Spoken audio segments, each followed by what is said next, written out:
I really like how Conspit bases feel, but when I first tested this NRG style quick release, I noticed something different. At first I thought maybe it's just placebo, but then I went back and forth multiple times between CDP and CDR to confirm it. And I stand corrected. CDR does make the base feel a little bit different. Not better or worse, just different enough to make me go, huh, interesting. And I was very excited to share this information with you all, that a quick release can have meaningful effect on force feedback. But at that point of time, all I had was subjective perception. I could describe what I felt, but I could not explain why it felt that way. I needed a way to show what was actually happening, and now I have it. I would not have been able to do this without my good friend Ernest. Before we get into the data, I want to be clear about what I was trying to understand. The question wasn't which quick release was better. It was whether the differences I felt actually show up on the oscilloscope, and if so, what separates them? My subjective perception was, if playing under the same settings, CDR at times would get noisy. Not just audibly noisy, but also in terms of force feedback. Some frequencies were amplified and others were straight up missing. The force feedback also felt a little bit punchy. CDP in comparison felt cleaner, like it had a nice balance of details without the extra clutter. It wasn't noisy like CDR and could pick up on tiniest of details. In here, the force feedback wasn't punchy at all. It was very nice and soft. With my perception formed, all I had to do was look at the vibrations directly. For that, I used two analog accelerometers, one at the shaft and one at the rim. Powered them with a battery pack, and everything is connected to the scope to capture the raw waveforms. Then I sent pulses to the base with a constant magnitude but varying frequencies. Now before we look at the waveforms, here are the basics. Yellow trace is from the accelerometer mounted near the shaft, blue trace is from the one mounted on the rim. If both waves follow a similar path, it is constructive interference. If one is lagging slightly behind but follows more or less the same pattern as the other wave, it is phase lag. And if one is taking a totally different path, that is, one wave is creating a crest and other is creating a trough, then it is destructive interference. Let's start with 30 Hz on both QRs. I honestly wasn't expecting anything aside from constructive interference. They both are doing well. Whatever the base is putting out, they are transmitting it nicely. At 60 Hz, once again, constructive interference. They both look nearly identical and according to the waveform, will feel the same. At 100 Hz, while there is constructive interference, we see something fascinating. The yellow trace on CDP or prong has a lower amplitude than the yellow trace on NRG. But the blue trace from the rim feels nearly identical. How? Between the two quick release, prong is lighter and stiffer. It offers lower inertial load and resistance to the motor. It creates the same detail with less input. But on NRG, the motor works harder to push the weight, just to achieve what the prong does. The heavy mass acts like a filter. It stabilizes the wheel, sure, but will eat up some of the energy just to get moving. Next up, 150 Hz. And this is where things get a bit tricky. In NRG, the yellow trace has practically flatlined. It's quite hard to see here, but here's the CSV. You can see that the basis side accelerometer reports almost nothing. Yet, look at the blue trace. It shows vibrations. The yellow trace averages around 10, maybe 15 millivolts, but the wheel shows the wave amplifying upwards of 10 times. This is resonance. The energy seems to be hitting its natural frequency. It's moving so nicely in rhythm that the motor does not even need to push it anymore. It starts moving under its own momentum. This creates a massive exaggerated sensation. In this case, more than 10 times. It feels powerful, but the motor isn't strictly commanding it. But on the prong, we see a weird phenomenon. While the yellow trace maintains a proper wave, the blue trace is trying to change direction, but it gets knocked off its course. Instead of a clean up and down loop, it's uneven. 1 up, then 0.5 down, then 0.5 up and 1 down. It's heavily asymmetrical, borderline broken. It's not a proper destructive interference, but it does cancel out some of the frequencies. That explains what I experienced. I've always said that Conspit's force feedback does not create a panicky feel when you're pushing the car. It somehow eliminates those extra clutter of frequencies. As a matter of fact, I have used it, more like abused it, to break some of my personal records. Here's a little clip from the review that I posted. I've tried a few bases, but none of them were able to do what this did. Usually when you push a car, there's consequences which can be felt through the steering wheel. This one does not have it. That panicky feel is non-existent, it's absent. So naturally, I abused it to see what would come out of it. And I actually shattered my previous record by nearly 7 seconds. This is the fastest time I've gotten and haven't been able to break it since.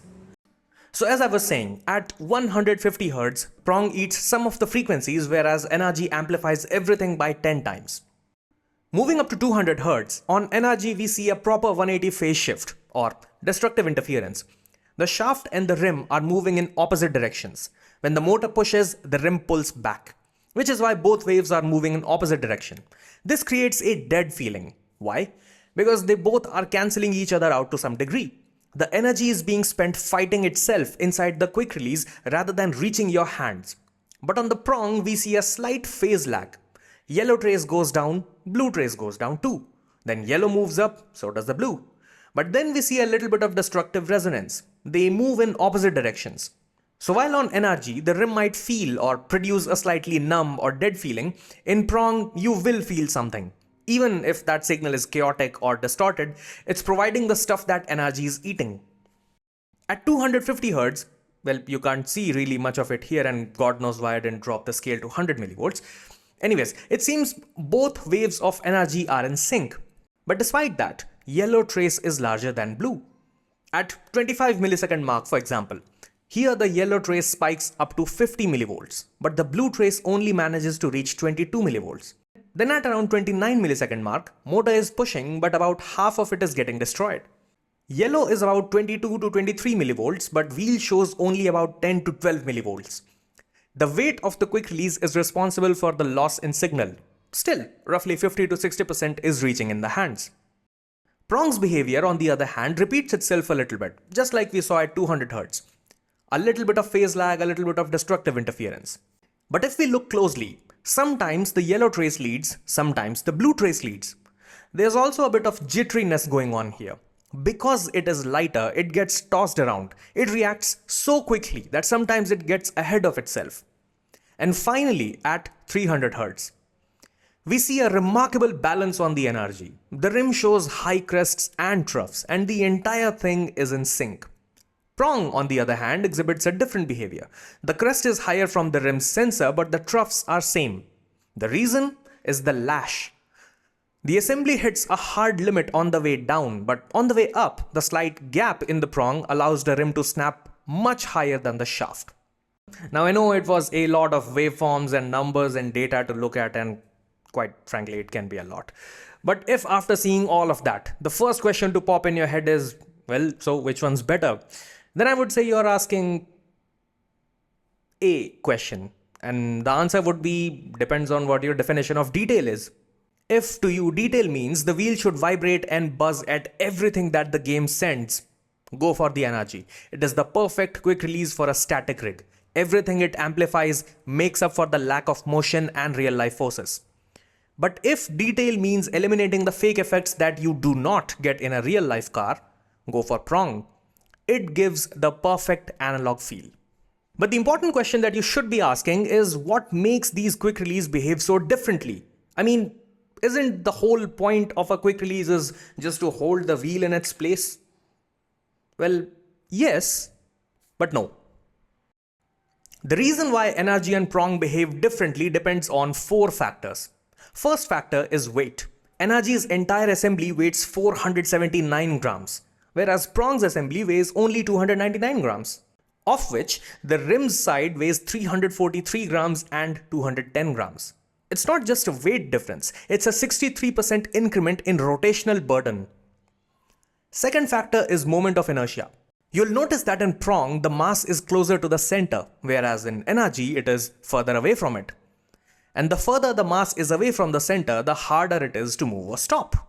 Example, I have this hammer here. If I hold it from here, it is very easy for me to rock it back and forth. But if I hold it from here, now it gets very difficult. Even though the weight of the hammer is still the same. What changed? The mass shifted further away from the center. The same thing happens with NRG. The same thing happens with NRG. And the third and most critical factor, which now that I think about it should have been the first one, anyways, it's the design. Now anyone can glance at it and tell you they are different, but here's what the eye misses out on. NRG relies on 10 ball bearings for axial retention and torque/frequency transfer. Meaning, the spring-loaded ball bearing setup not only prevents the wheel from coming out, it's also a medium for torque delivery.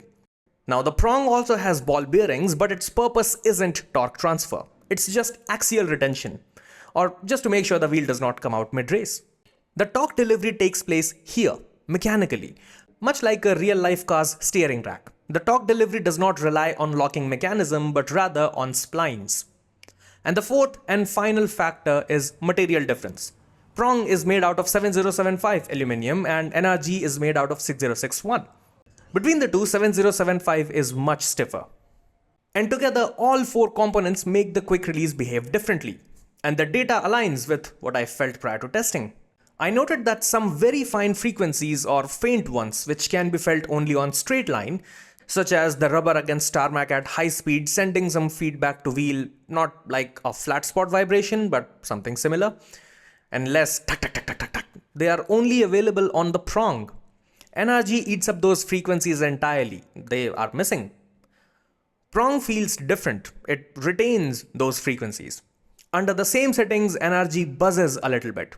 Whether we take rally titles or circuit racing, CDP felt like it could switch between harsh effects and soft effects, depending on what's happening on the screen. And the whole transition felt quite effortless too. CDR for some reason could not replicate that feel. You can argue that if I want the same feeling on NRG, I should just reduce the road details or sharpness and it'll feel the same as prong. But it won't. And now we know why. You can say that the quick release choice does not matter, but after studying all of it, I know it does. Think of it this way. The wheelbase is your favorite singer singing your favorite song. The rim is you, the listener, and the quick release is the sound system. If the sound system is bad, no matter how well the singer sings, it's not going to be a good performance. But if the sound system is right, it does not just pass the sound, it does not just transmit it, it kind of preserves the soul of the performance. In sim racing, a quick release plays a much bigger role than we think. And it gets a lot less credit than it deserves. That's been it. I've been the Napman and may the downforce be with you.